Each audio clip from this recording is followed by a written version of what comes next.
Welcome to a fresh edition of Digital Off the Cuff. We are doing everything digitally these days, so why not even off the cuff? The only thing is, if you get a great guest, then people will watch and listen from wherever they are. As so many of you are watching now, because you know that my guest today is Gita Gopinath, one of the great stars of Indian origin. Uh, a globally acknowledged economist, right now chief economist at the International Monetary Fund, but a professor at Harvard. And I know that many of you have been to LSR. In fact, my newsroom is filled with LSR graduates. Geeta is also an LSR alum. So, Geeta, welcome to Off the Cuff. It's wonderful to have you in this conversation. Hi, Jacob. Great to be on your show and good to see you, even if it's this virtual format. Well, tell us first of all, are you standing in the middle of a burning deck? And is this burning deck the entire world? So, Shekhar, your words are better than mine, but the way I would describe it is that this is a crisis like no other, which means that we haven't seen anything like this in our lifetime. We are seeing what was a truly global crisis. So this is not just about advanced economies or about emerging markets, but everybody is getting hit and getting hit hard. And our forecasts for this year are the worst since the Great Depression. So I should be hearing it. I should be hearing it, but go ahead. You know, it's negative 3%. And so what we're seeing around the world is lockdowns everywhere. And this is why we call this crisis the Great Lockdown. And it's much worse than the global financial crisis, I mean, in terms of magnitudes. So this is unprecedented times. It is really bad. But the problem, Shekhar, is that there's so much uncertainty and it could get worse. So we might not have reached the bottom at this point. So the one smart aleckism that, let me not say I invented, but maybe I did, is that this is one of those situations where instead of saying this will get worse before it gets better, you might end up saying this will get worse before it gets worse.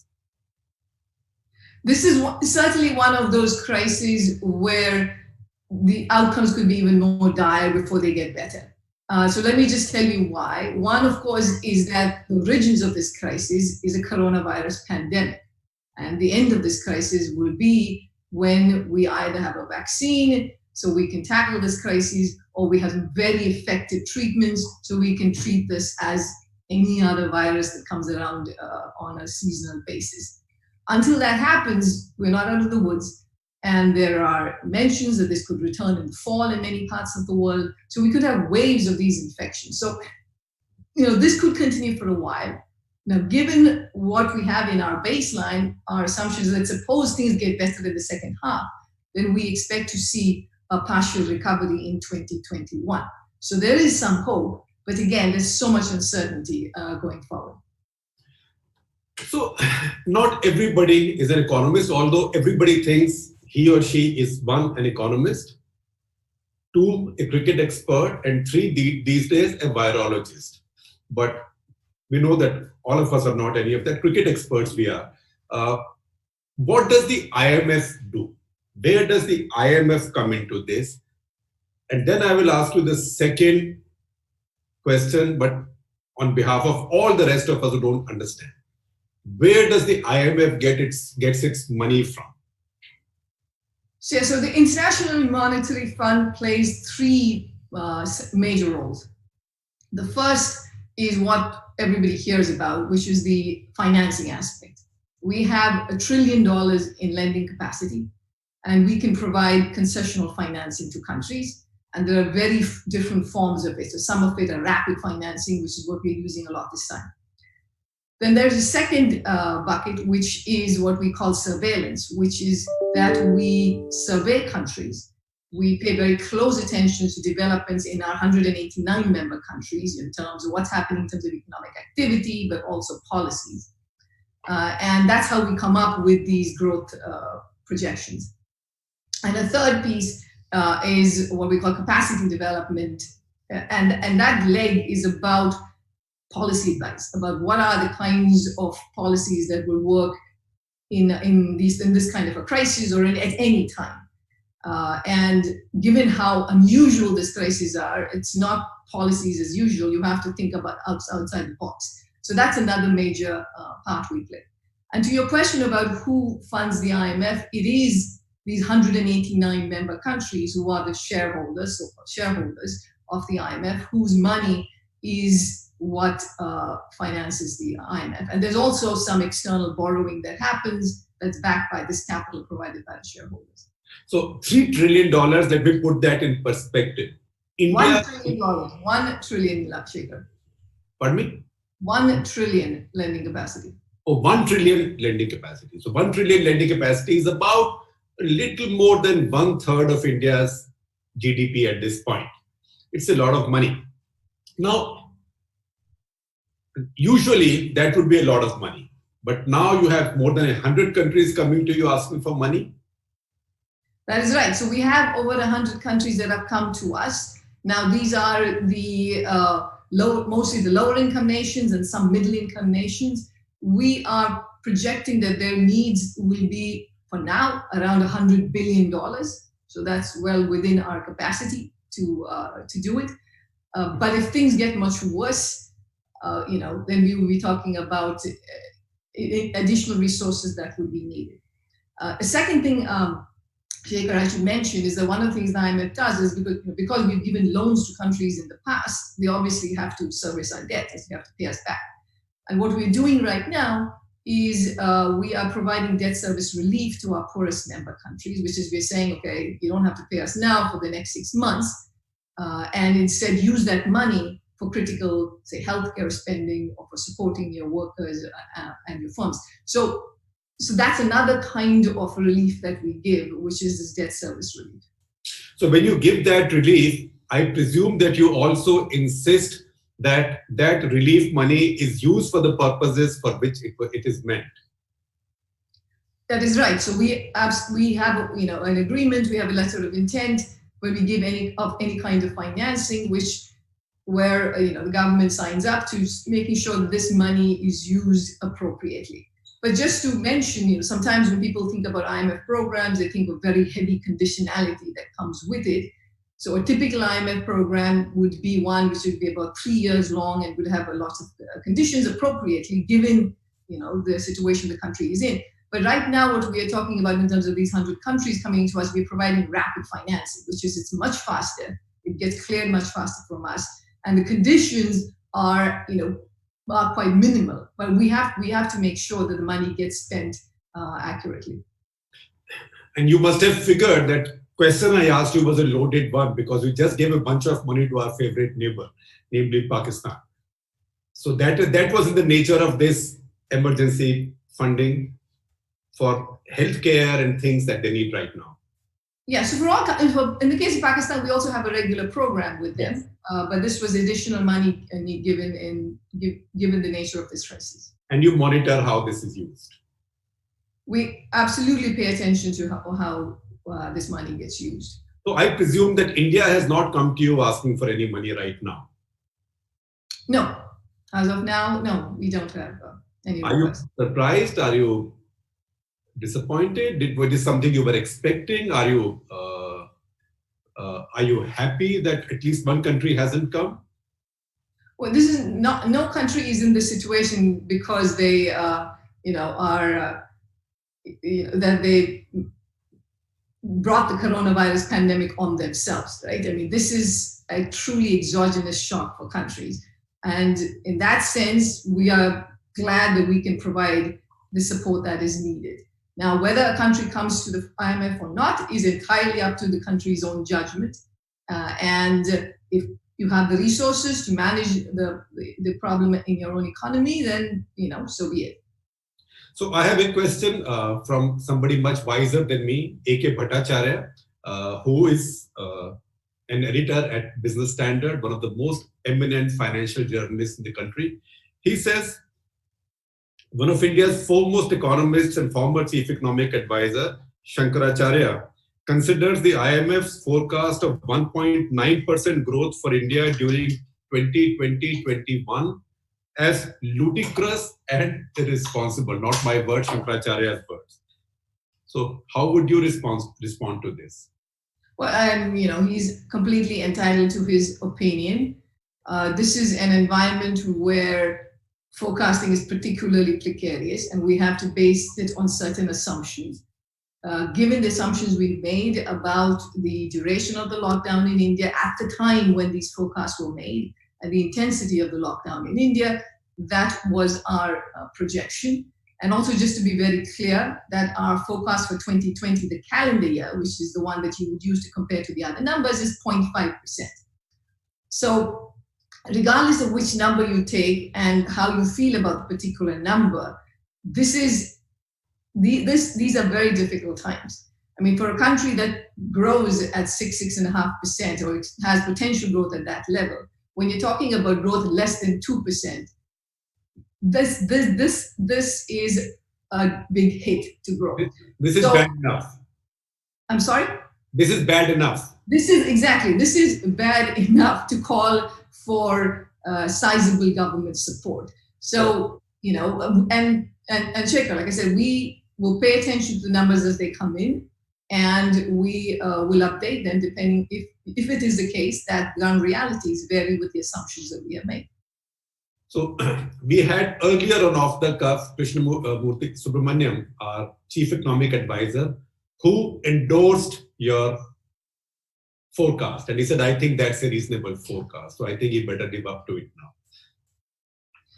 Again, I think if anybody can claim at this time that they know the true number and can be quite certain about this, I think that's, I would be cautious to go that way. I think one should have humility to recognize that these are very difficult times to make projections and the ground realities are changing. But again, I want to emphasize, Shekhar, that I read that piece. The second piece of the article, that somehow our numbers tell you not to do enough, I find that very hard to stomach. That is Shankaracharya's article. Yes. Shankar. So next question from Nilab from NetSurf, who says, in the post-COVID world, it's not exactly economics, but essentially it comes to political economies. He says, in the post-COVID world, do we see countries take an even tougher stand on migration and travel? I would spin it further to say that, do you see a reversal of globalization? I mean, the risks to that are heightened at this time. I mean, we came into this crisis already with a loss of appetite for globalization and growing protectionism in many parts of the world. And what this crisis has done, I mean, it has necessitated, is further deglobalization, because one, people cannot travel. Countries are putting restrictions on who can come into their country and leave. Secondly, global supply chains are breaking down, because when people cannot go and to your factories and build things, then of course they can't export those, and then that creates problems everywhere in the world. So that is the response that we have seen now. The risk, of course, is that once the pandemic is under control, you still have this trend of deglobalization, and countries putting in much more further barriers on migration, or on even on tourism, or on goods trade, and putting on more tariffs, right? So there are many other policies that can come about, and that is a real concern. And this is where the global community has to play a major role and raise its voice against it. So he has another question, and I think it's so relevant that I take two from him. This question is because it concerns IMF, because IMF also works in the area of policy.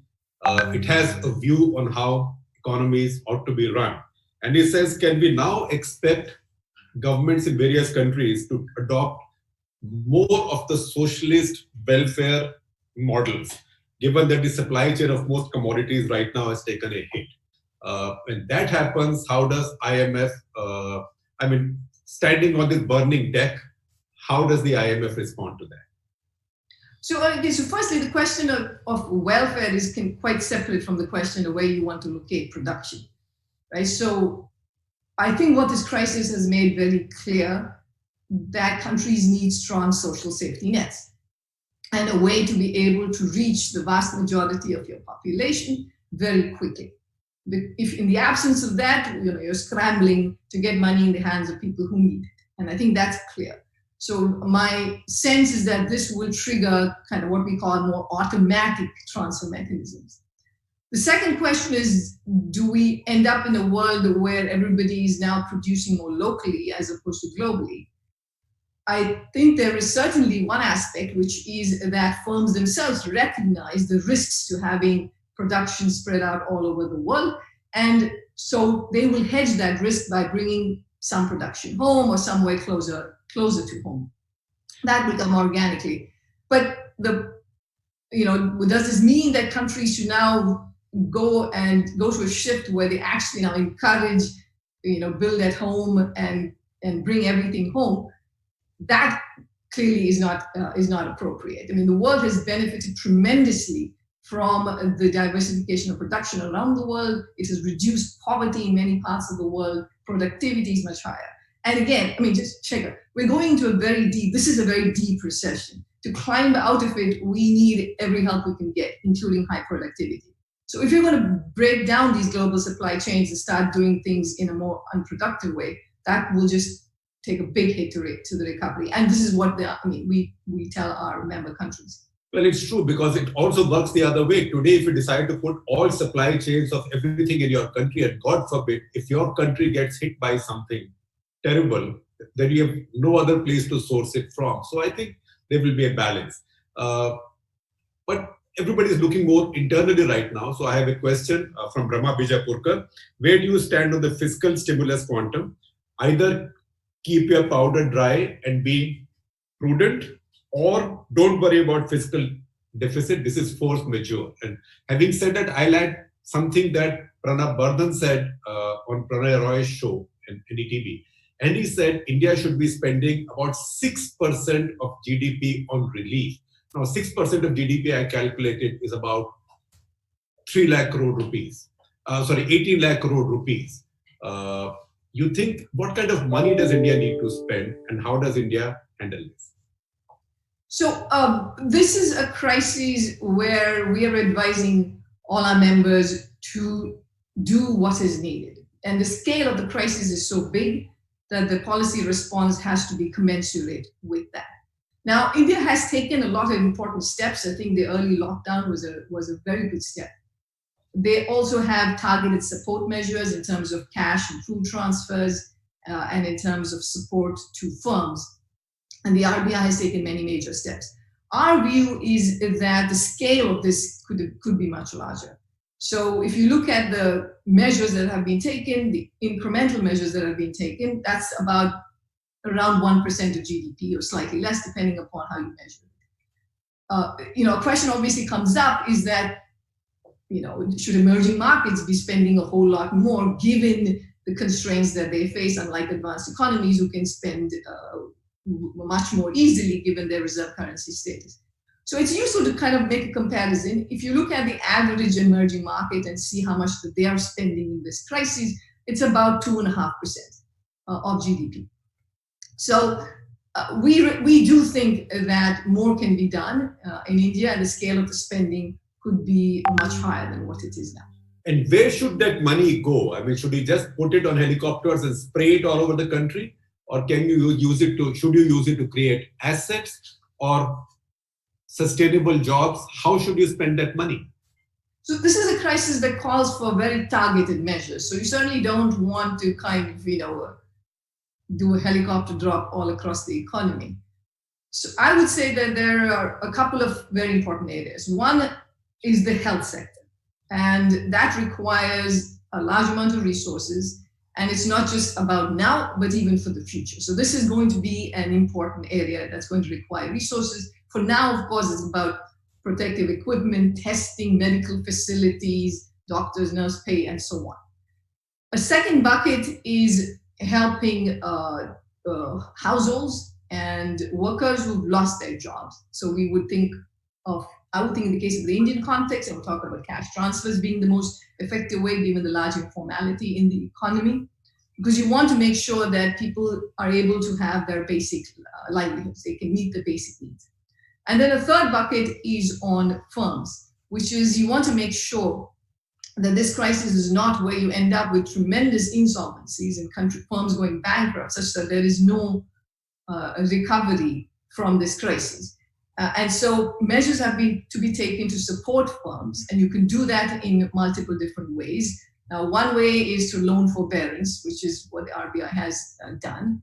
A second way that you see in countries is what we call wage subsidies, which is if you want firms not to fire their workers, that they should be supported in terms of providing the wage income.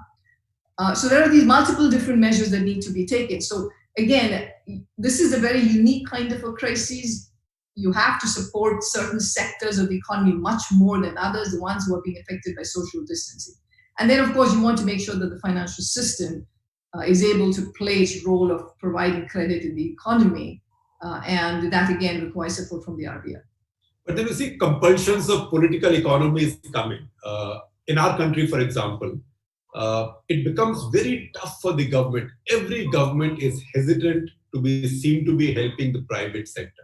Now, many ideas are coming in. One idea is that private companies, at least up to a certain size, government should offer to pay the employer's share of the employee provident fund for a finite number of months. That's a way of saying, look, we are softening the blow for you. But in India, governments political system finds it very difficult to be seen helping the private sector. You think it is possible, and is it something that you would advise governments to do that? Forget that hesitation now, because even when you help the private sector, you are actually helping the working classes, the employees. So many countries are doing this in a very substantial way. I think what's important here. UK is doing it very strongly. That is correct, and other countries too. I think what is important here is the conditionality, which is that you have to make clear that if you're supporting firms, you're doing it not so that they can pay more dividends to their shareholders or they can take bigger salaries for their management, but it is to preserve the relationship between workers and firms so that they keep workers on the job. And those conditionalities are part of any of these rescue packages. So this is not about just, we want to make the rich richer, we want to just support firms so that they can support their wealthy shareholders or their wealthy owners. But this is about ensuring that the workers in these firms get supported. So I would be averse to any blanket sharing of giving of money which doesn't have these conditionalities. You have to make sure people are employed and that they get the employment. So I have Sunil Lalag, who is a well-known, noted FMCG czar in India, who says, will it affect India's standing for foreign investments if government did spend more in this unusual year, which means raising fiscal deficit up to 6 to 7%? Everybody is in this bucket. The only thing I'm going to point out, Shekhar, is that everybody is in this bucket, right? Everybody is on the same boat. The same boat with a burning deck. It's the same boat so it is not as if you're a country that's doing something out of the ordinary and you get this, you get an excessive negative focus. So whatever India gets in terms of its attention will be the same as what every other country is getting. So that's a sense in which I would say now is a different time and countries need to do whatever it takes. Now, I would, of course, flag that there are other forms of financing that are available. There are international institutions that are providing concessional financing to countries. So if markets break down and they're not willing to fund you at any reasonable level, you should be able to use these other resources. And that is important. So I think it is very important for international organizations like us to be there providing concessional financing in this crisis. And again, I think in the case of India, you could make a decision about how big you want the deficit to be, but we certainly think more can be done at this point. So important thing is how you spend that money. As always, that, Shekhar, is always true. It is very important how you spend that money. And in this particular crisis, I think it's very clear. Let me put it this way. In previous times, you have this big concern about what we call moral hazard, right? Which is that you are somehow encouraging bad behavior by giving people this kind of support. That is a much lesser concern at this point in this crisis. Well, economic literacy also doesn't come easily, and I will tell you a true life story, not a joke.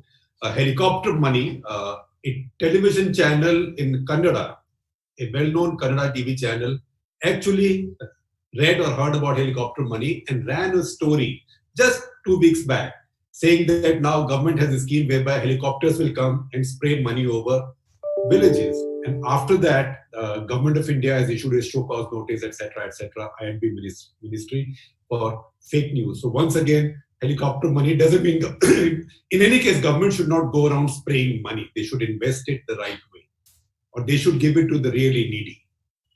That's right. It has to be given. I think, Shekhar, not many people actually understand what exactly helicopter money.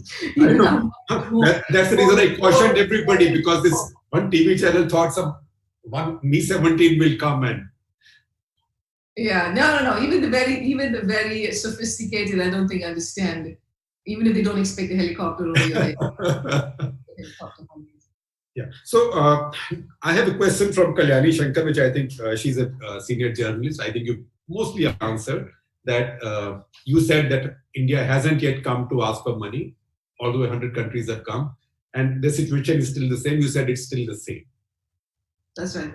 But if India came to ask for money, I know it's a hypothetical question, but will IMF be favorably inclined?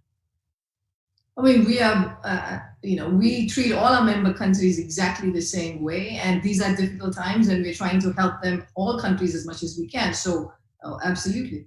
And India has been a pretty compliant borrower in the past. There's nothing wrong with India's, yes. Right. India has not asked for refinancing, not evergreening in that sense. Now, I'm coming back to Rama Vijayapurkar because she has another good question. Is the post-COVID world an advantage China world, since it is the first man standing or first woman standing? That I added. I mean, there is a lot going on right now. So China certainly is the one that has been able to control the contagion pretty dramatically. If you look at the number of cases, it fell off really sharply, and activity has resumed over there. But China does depend upon the global economy. It does depend upon demand from the global economy. So with global demand being weak at this time and expected to be weaker this quarter, this is they're getting hit by weak external demand. So I don't think that argument works that well. I think what's certainly true is that China has taken a lot of big measures, not just on containment, but also on fiscal and monetary policy. And that should help their economy recover faster. So I have a question from my colleague, our managing editor, YP Rajesh, who is from Mysore. So he's asking, what will you tell your dad in Mysore to expect from the economy in the next 5 years?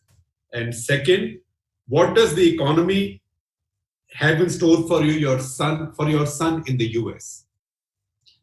Oh, wow. I should just mention that, Shekhar, so when we put out the World Economic Outlook, which is where we have our forecast, we typically give projections for 5 years. And this time around, we get projections only for this year and next year, because there was so much uncertainty about what the world will look like even this year and next year, and to then predict where the world would be 5 years from now is very difficult. I would say at this point that the next few months will tell us more about what the medium and long run might look like. For instance, we did this calculation. So we said minus 3% growth this year for the global economy and 5.8% growth next year for the global economy if the pandemic recedes in the second half of this year. Right? But suppose that's not the case, and in fact, it continues in the second half of this year and then even rolls over into 2021, then that scenario has growth for the global economy at negative 6% this year and 0% for next year. Now, as you can see, the two scenarios are very different, and depending upon which plays out, it's going to have very different implications for 2022 and 2023. So I don't want to speculate at this time. What I would encourage countries around the world, and yeah, my father doesn't play a role, is that this is a crisis that requires speedy response, and at a scale that's commensurate with this crisis. And and that's what they should be doing now to ensure that a recovery is going to be possible in the future. Otherwise, we might end up in a situation where the global economy never ever recovers back to where it was before the crisis. So, follow up from Rajesh. He says, of all the black swan events in the last 100 years, where do you rank this? Let me say 102 years, because then we get the Spanish flu as well. This is very severe. So again, if we look at the last 100 years and we look at major economic events triggered by different things, there was the Great Depression, and then there will be the Great Lockdown. So now, I think this will be for the history books. When we teach economics, we will be pointing to the Great Depression, which is what we've been teaching for now, decades, and it will be the Great Lockdown. And then, of course, there is the global financial crisis, which happened a decade ago, but that pales in comparison to what we're going through now. So I have Jay Talwar asking, should global economies open up from their lockdowns sooner and bring in herd immunity? I know that this is not really a question of economics, but Sweden has done that at some risk. Because economists also weigh costs of any policy.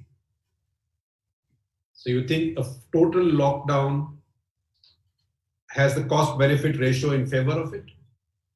The way I think about it is the following, which is that you want to get to a point, and some countries are there, where the contagion is spread enough, that your health capacity is prepared enough, that you open up, and if people fall sick, they get to go to a hospital and they get treated.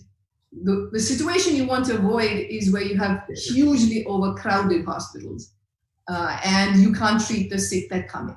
And this is not just about death rates and preventing that, which of course is very important, but also we've seen that if that's the environment in the world, people are going to hold back spending nevertheless. You're not going to go out and consume the way you did in the past. If what you're reading in the news and what you're seeing are people not getting the treatment that they need, that becoming incredibly sick and morbidity problems and fatality problems.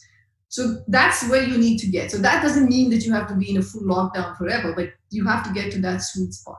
And then, of course, then there is the opening up phase, which has to be done quite carefully, taking into account which sectors can be opened up, depending upon transmission rates, depending on areas, depending on hotspots. And of course, I think an important ingredient to get this all right is to do continuous testing for the next many, many months. So I have a question from Ramya Nair, who's our business editor. She says, it's an economics question, somebody who's literate with economics, that many countries, including India, have moved to place curbs on Chinese investments as they aim to protect domestic firms from Chinese takeovers, as India has done. Also, there is a feeling that you can now get manufacturing to shift out of China to other countries like India. So one, do you think these are good steps or these are avoidable steps? And second, if India were to hope to get some of this investment to shift, has India carried out sufficient structural changes and reforms? So on the second question about China and moving production out of China, that was a trend that was also there before the crisis hit, because as China has become a very large economy, over $14 trillion economy, the cost of production has gone up. They've become much more service oriented. And so it was already the case that firms were looking for other places to do their production. Now, that will be a natural process that will accelerate. Now, on this, and at that time too, I had mentioned that India should be leveraging on this, which is it should become a bigger part of global supply chains, and take over some of this demand that's moving out of China. The question is whether this crisis will accelerate that. And I think there is an argument to me that it will, which is that countries will look for more diversification so that they don't have to rely only on one location for their inputs. And that could be another trend that we might see. And absolutely, India should be playing a very important role here. They've done a number of steps in terms of improving the ease of doing business in recent years. There's a lot more that still needs to be done on issues of land and labor. Those are difficult issues, but states are experimenting with different techniques, and some of them work. So I think that you would need to do that, because whatever said and done, you need to have scale to be able to be a part of the global supply chain. And one of the problems in India is that the firms are just very, very small. Very, very small. These are small firms, and that makes it hard.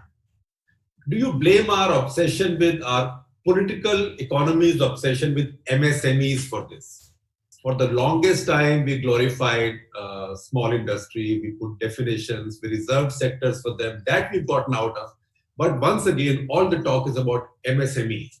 Can MSMEs prosper if big ones are not prospering and growing?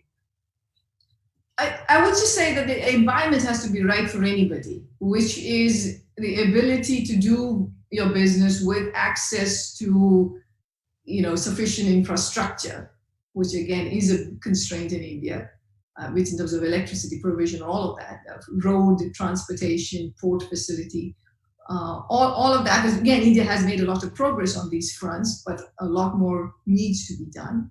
Now, MSMEs certainly do a lot of job creation, but I think what we have learned from studying economies is that you don't want to protect firms for too long, which is you want to encourage firms to innovate and you want to encourage firms to start up. But once they've gone past 5 or 6 years, then either they grow or they're not, or they should shrink.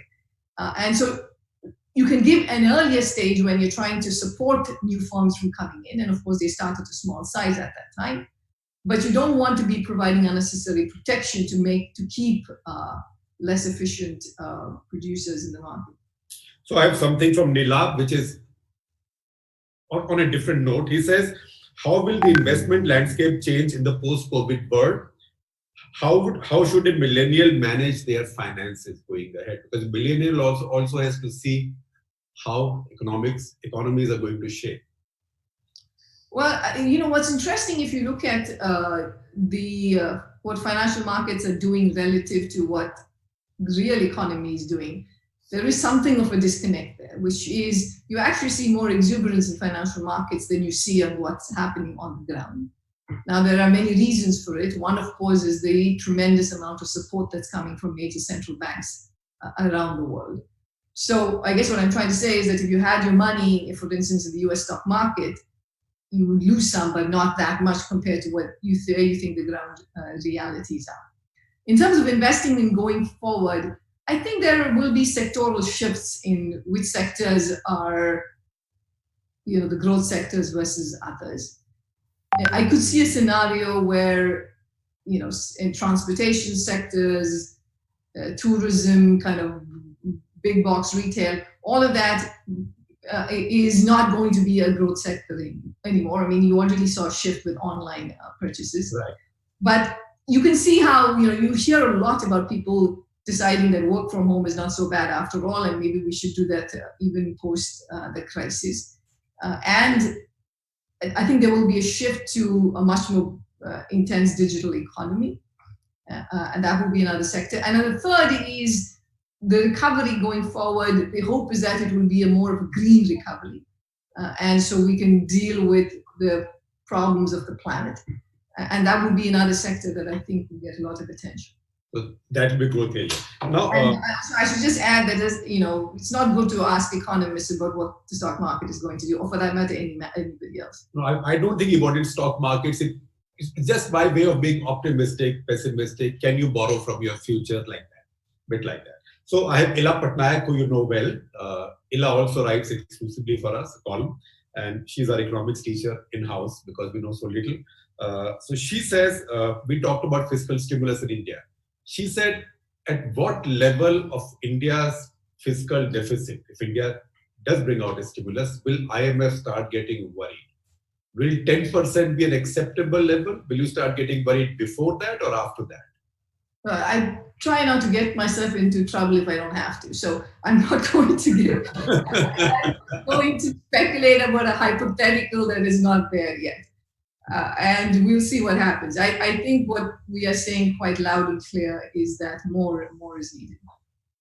So I know that you have a hard stop, so we should be coming towards sort of the binding up stage of this. But last couple of questions. My colleague Rama Lakshmi, she's our opinion editor, also from your college. She wrote an article last week, which was read a lot, where she said that Narendra Modi should take a lesson from Roosevelt and use this opportunity now to rebuild India, do all the stuff, build all the stuff that has not been built in India. That will be the best impetus and the best way to fix this crisis. What do you think? Many countries are trying to think of this as seizing an opportunity to make change. I guess it was Churchill who said that you don't want a good crisis to go to waste. And this is certainly a crisis of major magnitude that's going to have transformational effects on your economy. I would say that there are two phases of this crisis. There is the phase now where countries are in lockdowns and are reopening. And that requires the more targeted approach of getting income into the hands of people that need it and ensuring that your economy, at least the systems are in place to get a recovery. Then there's going to be the other phase where you might want to do more general fiscal stimulus if you have the space. And that would be more infrastructure spending, kind of more blanketed spending. And that's where that could be the transformational event.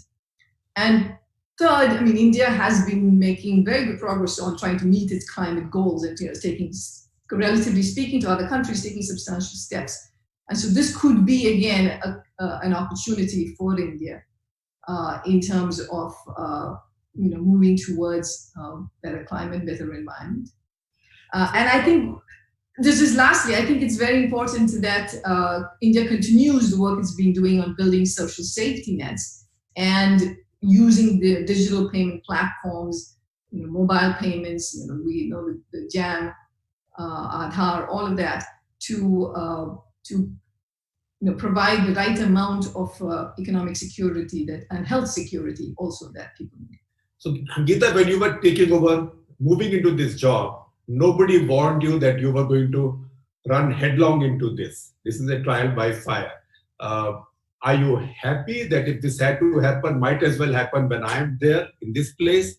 Or would you rather that, look, I had not expected this, why me? There's nothing to be happy about this current situation that we are all in. I wish this had not... As a professional economist. I understand. I understand, Shekhar. I understand where you're coming from. I would just say that moments like this also energize me. So it is transformative also as an economist to be living through this period and to think about issues where your old models don't work. We've never done how do you deal with the pandemic, and so that is an energizing question. And of course there is a sad aspect to it, which is when you see people losing their lives and people on the front line being so severely affected. But I guess I'm one of those people who likes to step into these moments and grab what I can. Good for you. What we call this in my profession, in my business, we call this the reporter's luck. So it has to be a very lucky reporter who lands right in the middle of a calamity. When terrible things happen to everybody and a reporter lands up there, we think that she is a very lucky reporter. So maybe your economists will also have a name for this situation. Or do you already have one? Well, I think economists are unpopular enough. I don't think we want to come across as enjoying some moments too much. Well, I think that's true. Leave that to us journalists. So thank you very much, Gita. I'm so grateful that you found so much time and you've been so patient. once again, take care, and you have to take care of the entire world right now. Thank you, Shekhar. Take care. Thank Bye-bye. you. I'm very proud to have you there at IIM. Thank you.